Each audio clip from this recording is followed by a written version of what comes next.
मेरे हाथों में जो ये पन्ने हैं, ये दरअसल वो साक्ष्य हैं जिसे हिंदू पक्ष अब तक तलाश रहा है।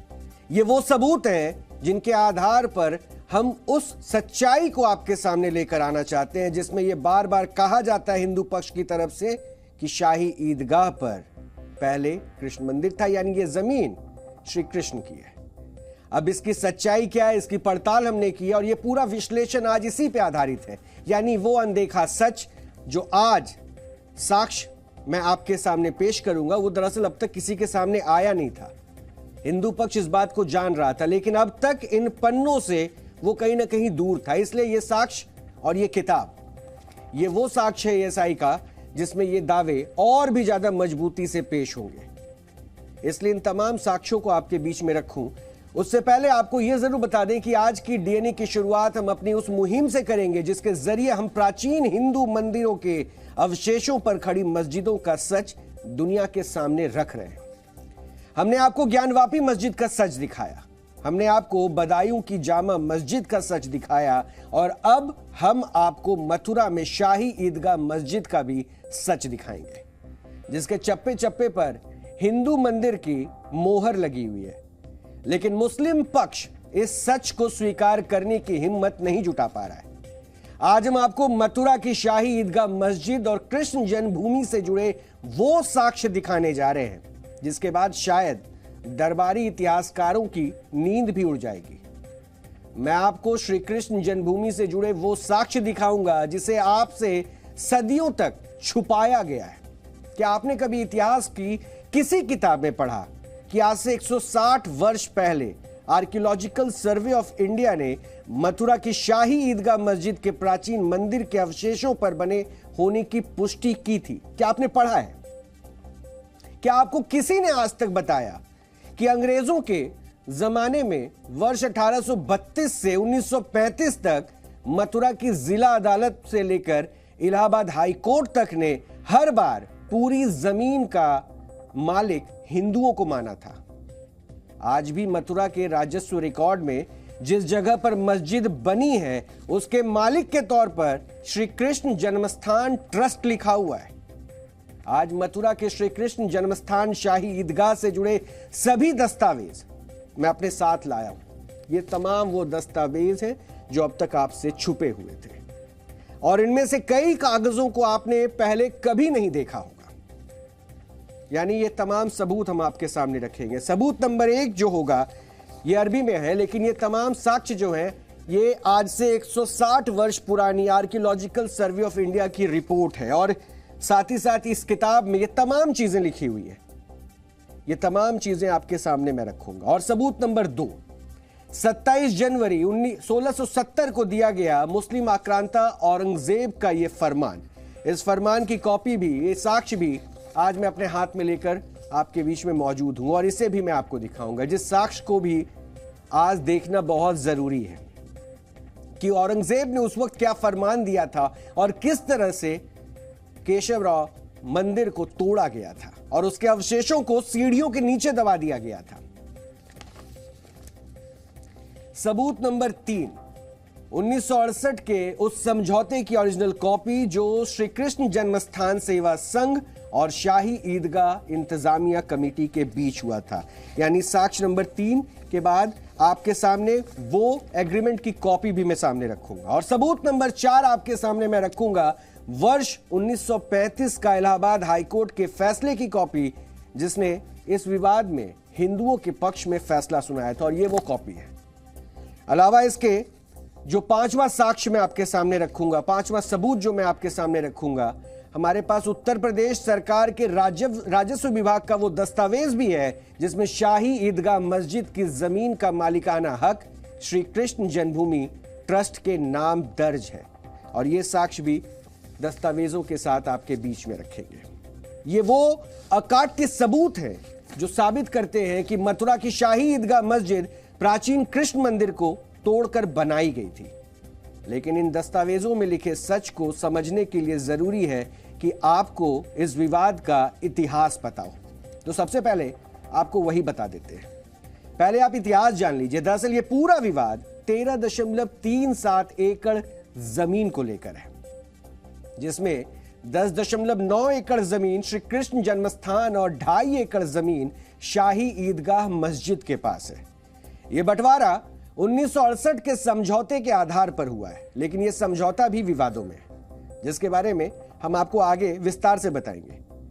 हिंदू पक्ष का दावा है कि जिस जमीन पर ईदगाह मस्जिद है, पहले वहां मंदिर था जिसे औरंगजेब ने तुड़वाकर मस्जिद बनवाई थी।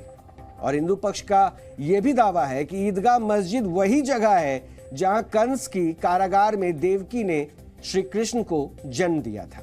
यानी ईदगाह मस्जिद श्री कृष्ण जन्मभूमि पर बनी हुई है और हिंदू पक्ष चाहता है कि उसे पूरी 13.37 एकड़ जमीन पर मालिकाना हक दिया जाए, जिसको लेकर मथुरा कोर्ट में 25 सितंबर 2020 में याचिका भी दाखिल की गई थी, जिसे कोर्ट ने प्लेसेस ऑफ वर्शिप एक्ट 1991 के आधार पर खारिज कर दिया था।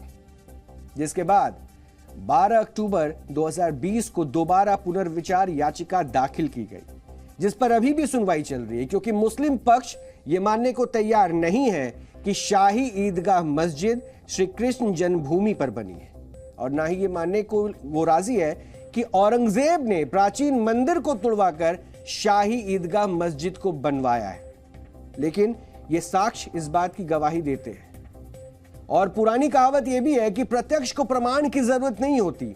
अब मैं एक एक करके इन ऐतिहासिक प्रमाणों और सबूतों को आपके सामने पेश करूंगा, जिसकी शुरुआत मुस्लिम आक्रांता औरंगजेब के उस फरमान से करते हैं जो उसने 27 जनवरी 1670 को दिया था। और इस फरमान की जो मूल प्रति है वो फारसी भाषा में है। ये फारसी भाषा में है और इस मूल प्रति को हमने आपके सामने टीवी स्क्रीन पे भी रखा हुआ है, इसको भी हम आपको दिखा रहे हैं। ये दरअसल फारसी में है, जिसका अंग्रेजी अनुवाद औरंगजेब के फरमानों के अनुवाद पर लिखी गई जो पुस्तक है मासिरे आलमगीरी में किया गया है। और इसका ये जो फोटो प्रिंट है वो आपके सामने है और इसमें तमाम जो बातें रखी गई है उसको मैं हिंदी में आपको समझा रहा हूं, क्योंकि इस फरमान में साफ साफ लिखा गया है कि रमजान के पाक महीने में मथुरा स्थित केशव देव मंदिर को तोड़ने का फरमान बादशाह ने दिया था। और ये साफ है, यहां पे जो एक पॉइंट ये भी है जिसको मैं आपको बताऊं कि the idols large and small set with the costly jewels which had been set up in the temple way about to Agra and buried under the steps of the mosque of the Begum Sahib in order to be continuously dropped upon the names of Mathura was changed to Islamabad। यानी मथुरा का बाद में नाम भी बदल के इस्लामाबाद किया गया और साथ ही साथ ये भी कहा गया कि जो कीमती जेवरात थे और मूर्तियां थी उनको तोड़ा गया और तोड़ के मस्जिद के सीढ़ियों के नीचे दबा दिया गया। यानी आगरा में ये जो बेगम मस्जिद है, बेगम साहब मस्जिद है, उसकी सीढ़ियों के नीचे इसे दबा दिया गया। और ये औरंगजेब के उस फरमान की कॉपी है, अरबी में आपके टीवी स्क्रीन पर भी है और ये सबूत मेरे सामने भी है। और इसके जो अनुवाद में ये बातें लिखी गई है, ये साक्ष्य भी ये बताने को काफी है कि औरंगजेब ने उस वक्त किस तरह से मंदिर को तोड़ने का आदेश दिया था। और इतिहासकारों के मुताबिक मंदिर को विध्वंस करने के फरमान पर अमल होने के बाद 1670 में ही शाही ईदगाह मस्जिद का निर्माण और ध्वस्त मंदिर के अवशेषों से कर दिया गया था। यानी जो वो मंदिर ध्वस्त हुए थे उनके अवशेषों को उस मस्जिद के निर्माण में भी इस्तेमाल किया गया।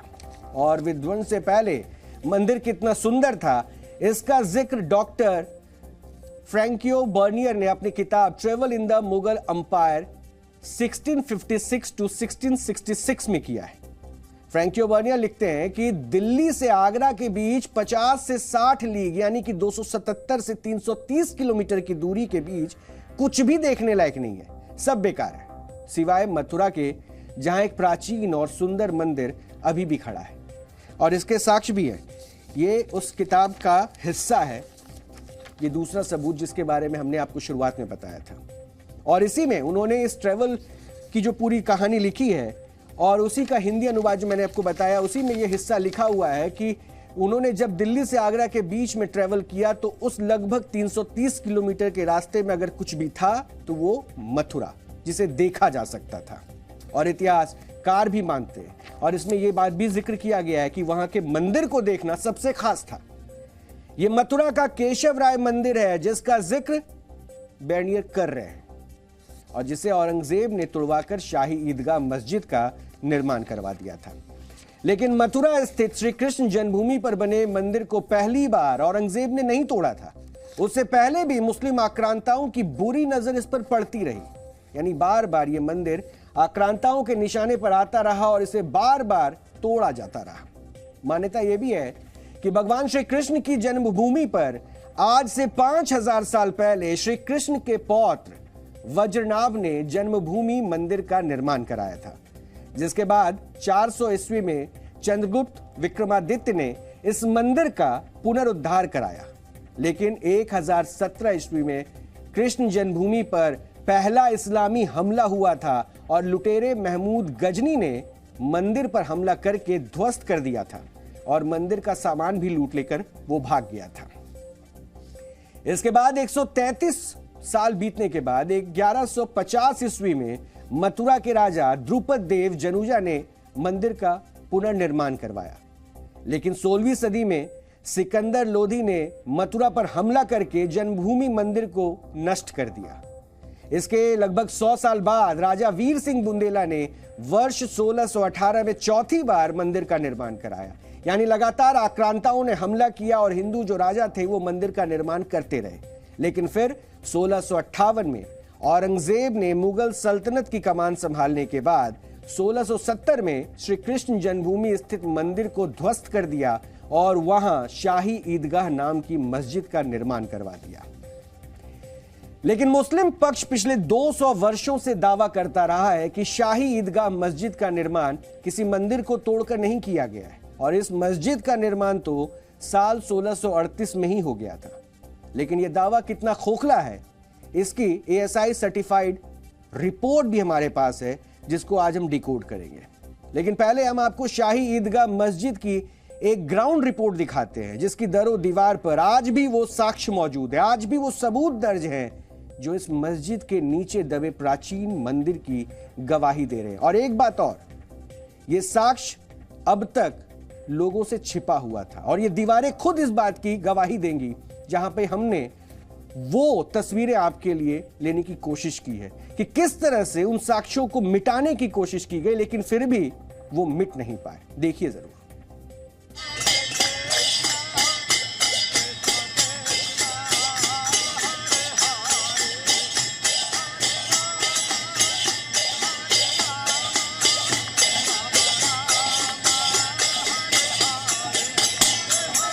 कान्हा की नगरी मथुरा, श्री कृष्ण की जन्मभूमि मथुरा, जहां हर तरफ भगवान कृष्ण की भक्ति के रंग बिखरे पड़े हैं।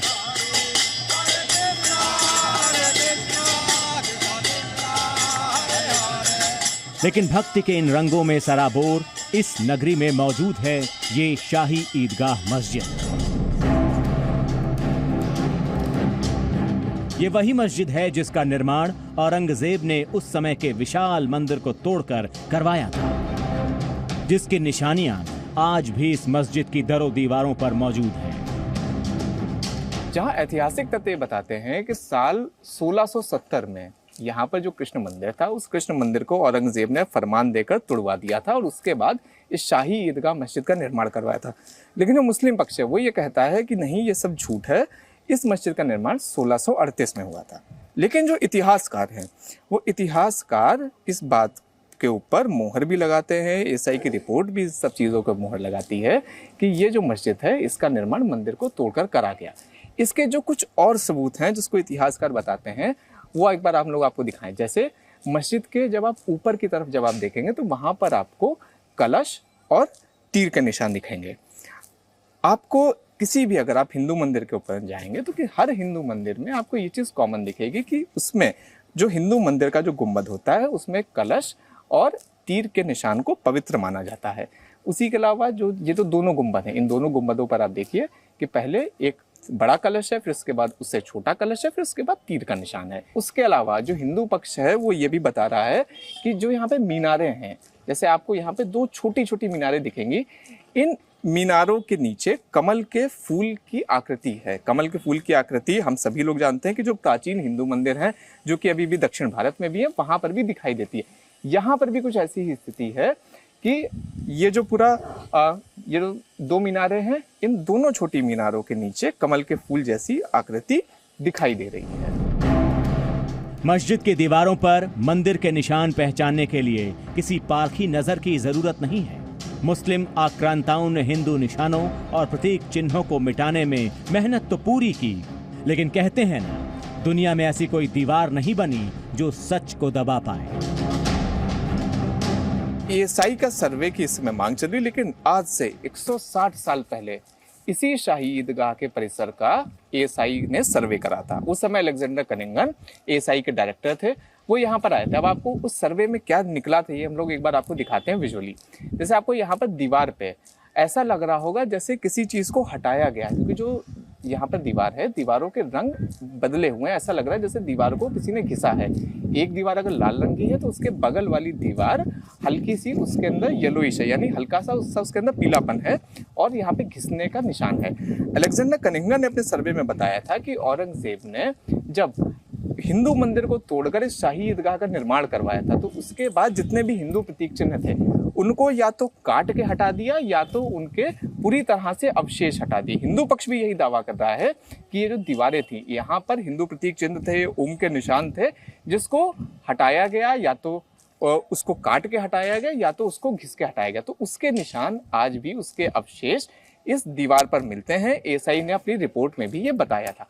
दूसरी तस्वीर अगर हम लोग आपको दिखाएं तो इस शाही ईदगाह का ये जो दीवार है, इसकी दीवार मंदिर की दीवार से बिल्कुल मिली हुई है। यानी यूं कहें, अगर इसको दूसरे शब्दों में कहें या फिर आर्कियोलॉजिकल सर्वे ऑफ इंडिया की जो 160 साल पुरानी रिपोर्ट थी, अगर उसके आधार पे कहें तो इस शाही ईदगाह परिसर की जो आउटर वॉल है, यानी जो बाहरी दीवार है, वो असल में मंदिर की ही दीवार है जिस पर यह पूरा परिसर खड़ा हुआ है।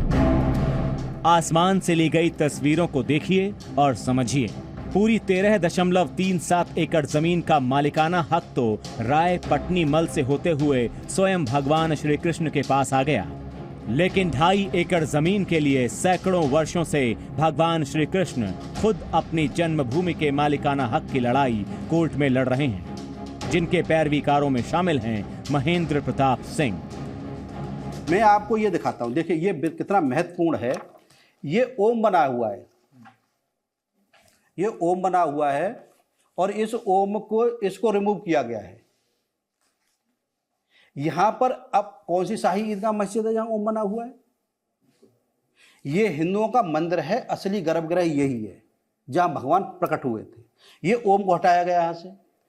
कौन सी ऐसी मस्जिद है जहां ओम बना है? ये देखिए, हिंदू स्थापत्य कला के ये अद्भुत नमूने में आपको दिखा रहा हूं। ये देखिए, ये हिंदू स्थापत्य कला को साफ प्रदर्शित करते हैं कि ये हिंदुओं का मंदिर है। आदिशेष का भी निशान है, मैं दिखाता हूं आपको, वो भी दिखा रहा हूं मैं आपको। ये देखिए भाई, इस्लाम में कहां कमल के फूल होते हैं? हम दिखा रहे हैं ये इस्लाम में कहां कमल के फूल, ये हिंदू संस्कृति में कमल के फूल होते हैं। ऐतिहासिक तथ्यों से लेकर एएसआई की रिपोर्ट तक शाही ईदगाह मस्जिद के हिंदू मंदिर को तोड़कर बनाए जाने की गवाही दे रही है, लेकिन शाही ईदगाह मस्जिद इंतजामिया कमेटी तो एएसआई की रिपोर्ट को ही मनगढ़ंत बता रही है।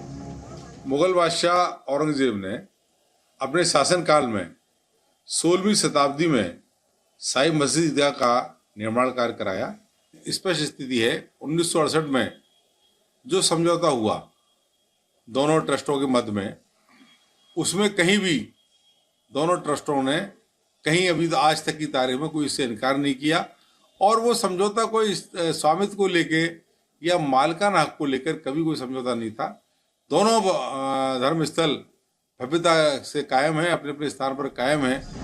अयोध्या हो, मथुरा हो या काशी या फिर कुतुब मीनार, पेशे से वकील हरिशंकर जैन 30 वर्षों से आराध्यों के हक की लड़ाई कोर्ट में लड़ रहे हैं।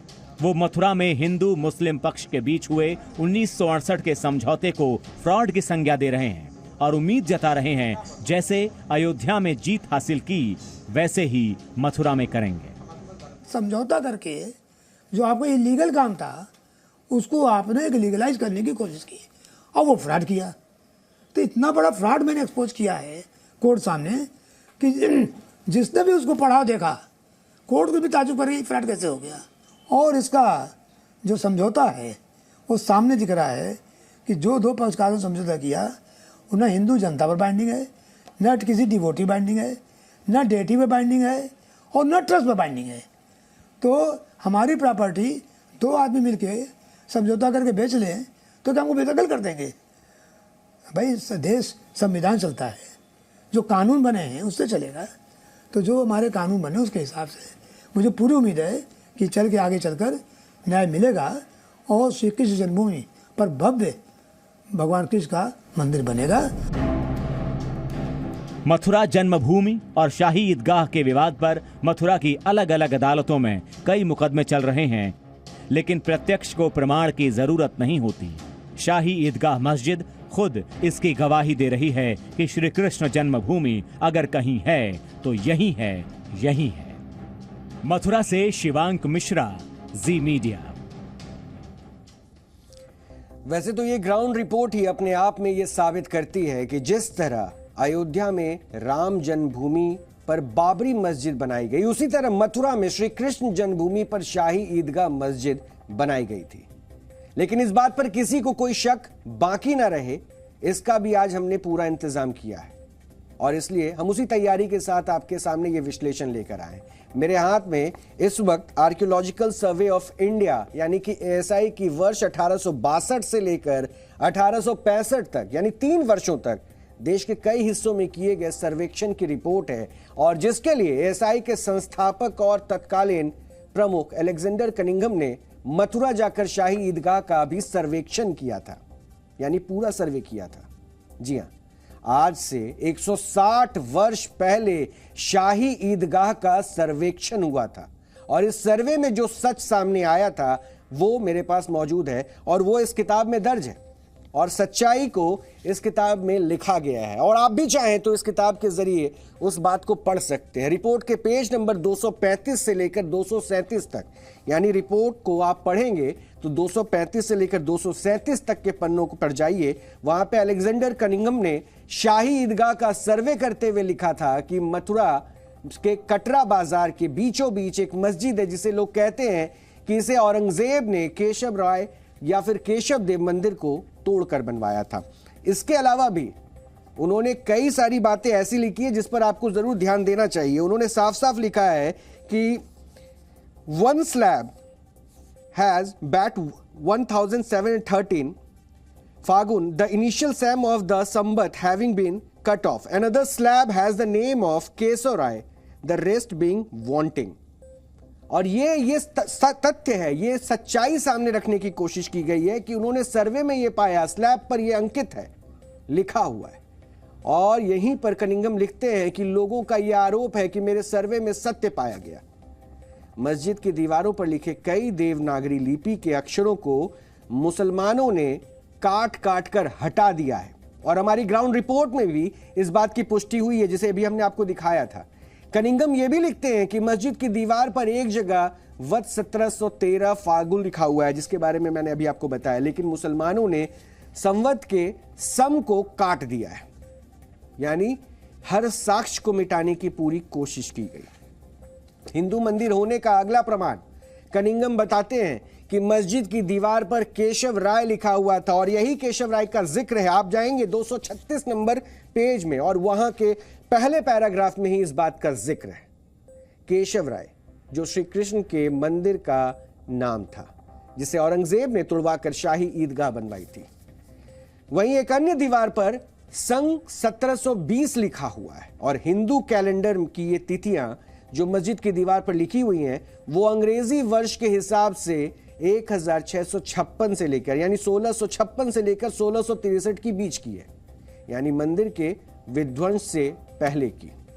और कनिंघम अपनी सर्वेक्षण रिपोर्ट में आगे भी लिखते हैं कि मस्जिद की पिछली दीवार पर आज भी केशव राय मंदिर के प्रमाण मिलते हैं, जहां मंदिर की दीवार के सहारे ही मंदिर के ही ध्वस्त अवशेषों से मस्जिद का निर्माण हुआ है और यानी मंदिर को तोड़ा गया, उनके अवशेषों से ही फिर मस्जिद का निर्माण करा लिया गया। कनिंघम आखिर में कहते हैं कि अगर औरंगजेब ने मंदिर को नहीं तोड़ा होता तो आज भारत में श्री कृष्ण का केशव राय मंदिर भारत का सबसे बड़ा मंदिर होता।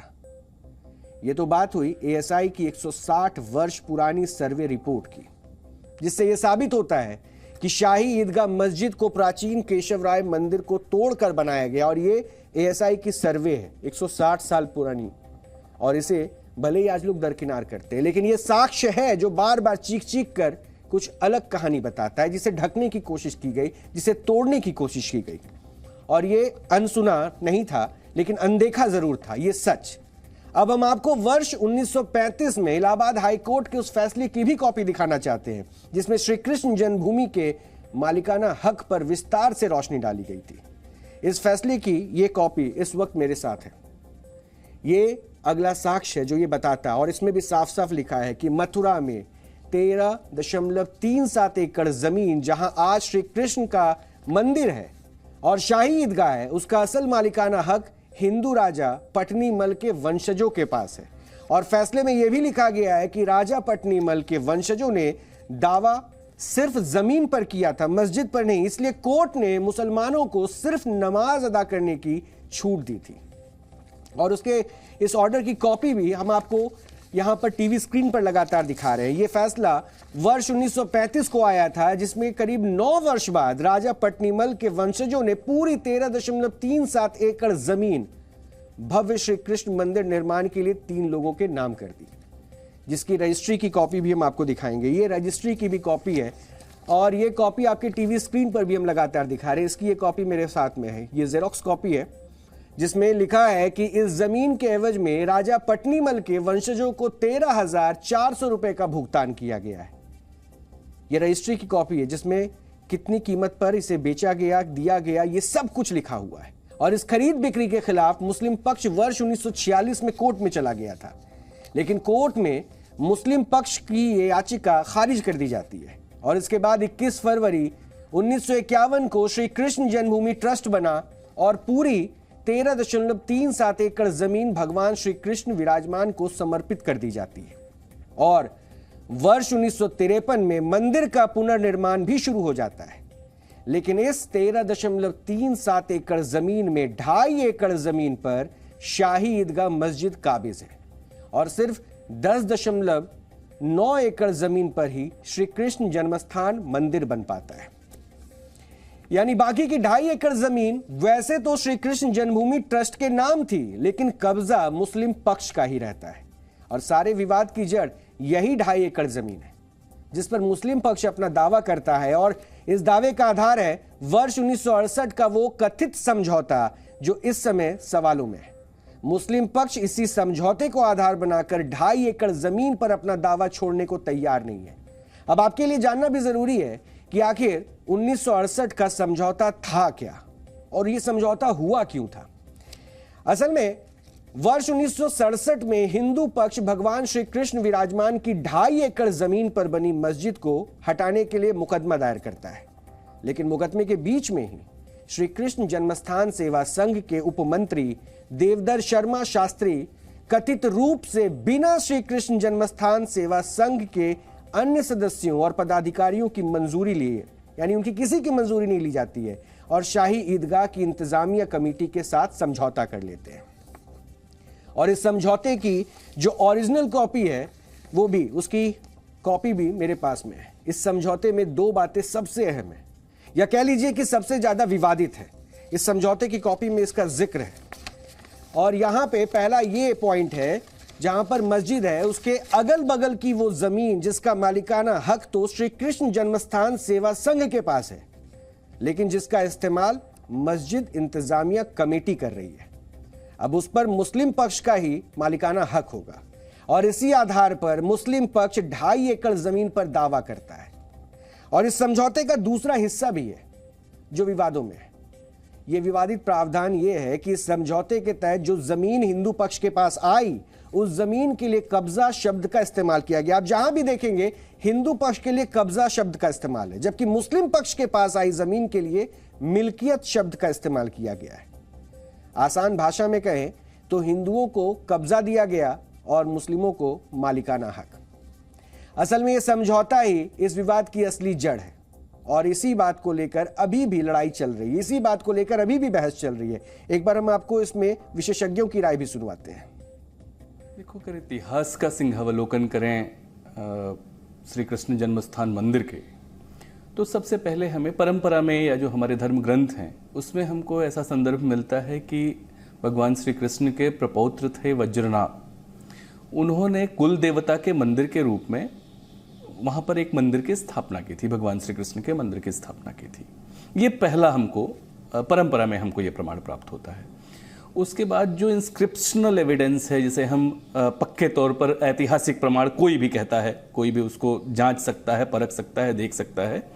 ऐसे में एक शक क्षत्रप हुआ उस क्षेत्र का सोडास, उसका एक अभिलेख हमें मिला है जिसमें वो बताता है कि किसी वसु नामक आदमी ने, वसु नामक व्यक्ति ने यहाँ पर एक मंदिर का निर्माण कराया, जिसमें वेदिका, तोरण द्वार और मंदिर की जो शैली है उसका ध्यान रखते हुए, और पहली शताब्दी के लगभग का वो प्रमाण है। उसके बाद फिर चौथी शताब्दी, 5वीं शताब्दी में, खासकर चौथी शताब्दी हम लेके चलें, चंद्रगुप्त विक्रमादित्य ने वहाँ पर फिर एक भव्य मंदिर का निर्माण कराया। मंदिर इतना भव्य था कि 1018 में जब आक्रांता महमूद गजनवी आता है वहाँ पर आक्रमण करने, तो उसके साथ एक मीर मुंशी है अल उतबी, जो रोजनामचा लिखता है उसका, जो उसके डीड्स का, उसकी एक्टिविटीज़ का वर्णन करता है। वो एक किताब लिखता है, किताबुल यामिनी। उसमें उस मंदिर की भव्यता का वर्णन देखकर आपको आश्चर्य होगा। उसमें वो उसी महमूद गजनवी के हवाले से ये लिखता है कि महमूद गजनवी ने कहा है, उस मंदिर को देखकर इतना चकित हुआ, उसकी भव्यता को देखकर, उसने कहा था कि इस मंदिर को अगर आज बनाया जाए तो कम से कम 200 साल का समय लगेगा, जो चंद्रगुप्त विक्रमादित्य का बनवाया हुआ मंदिर था। और ये भी कहा कि उसमें 10 करोड़ दीनार खर्च होगी। ये 1018 ईस्वी का रेफरेंस है। यानी वर्ष 1968 के कथित समझौते को मुस्लिम पक्ष कैसे अपने अवैध दावे का मजबूत आधार बना लेता है, यह आपको समझ आ ही गया होगा। इसका एक और सबूत अब आपको देखना चाहिए। यह साक्ष्य भी अब तक लोगों के सामने नहीं आया था। शाही ईदगाह मस्जिद की इंतजामिया कमेटी वर्ष 1976 में इसी कथित समझौते को लेकर मथुरा नगर पालिका के पास जाती है और उसे 2.5 एकड़ जमीन जहां मस्जिद है, उसे मस्जिद इंतजामिया कमेटी के नाम करने का आवेदन करती है। लेकिन मथुरा नगर पालिका इस समझौते को ही खारिज कर देती है। और मेरे पास इस वक्त मथुरा नगर निगम का वो साक्ष्य भी है, वो डॉक्यूमेंट भी है, और आपके टीवी स्क्रीन पर भी वो डॉक्यूमेंट हम लगातार आपको दिखा रहे हैं। ये वो डॉक्यूमेंट है जिसमें खेवत संख्या 255, जहां शाही ईदगाह मस्जिद बनी हुई है, और उस जमीन का मालिक श्री कृष्ण जन्मभूमि ट्रस्ट लिखा हुआ है। ये दस्तावेज भी आपके सामने है। जो अब तक अनदेखा था वो दस्तावेज भी अब आपके सामने है, जिसमें ये साफ साफ लिखा हुआ है, और उस बात को नकार दिया गया नगर पालिका की तरफ से कि ये जमीन किसी और के नाम नहीं होगा, क्योंकि ये श्री कृष्ण के नाम है। इसके अलावा मेरे पास इस वक्त वर्ष 2015 का उत्तर प्रदेश सरकार द्वारा वेरीफाइड खतौनी की भी कॉपी है, और यह खतौनी की कॉपी है जहां की खेवत संख्या 255 का मालिकाना हक भगवान श्री कृष्ण को बताया गया है। यानी सारे कागज भगवान श्री कृष्ण के पक्ष में गवाही दे रहे हैं, और ईदगाह, शाही ईदगाह जो मस्जिद है, उनकी दीवारों पर सच साफ साफ दिखाई दे रहा है। इसके बावजूद मुस्लिम पक्ष श्री कृष्ण जन्मभूमि पर अपना दावा छोड़ने के लिए तैयार नहीं है, और इसे अवैध कब्जा ना कहा जाए तो अब क्या कहा जाए, ये सवाल अब आपके लिए हम छोड़े जा रहे हैं। लेकिन हमारी कोशिश ये थी कि सच्चाई से हम पर्दा उठाएं, जिस सच्चाई को दुनिया देखना चाहती थी, और ये जो अब तक सबके सामने नहीं आ पाया था, हमने पूरी कोशिश की कि वो साक्ष्य, वो सबूत आपके सामने आए।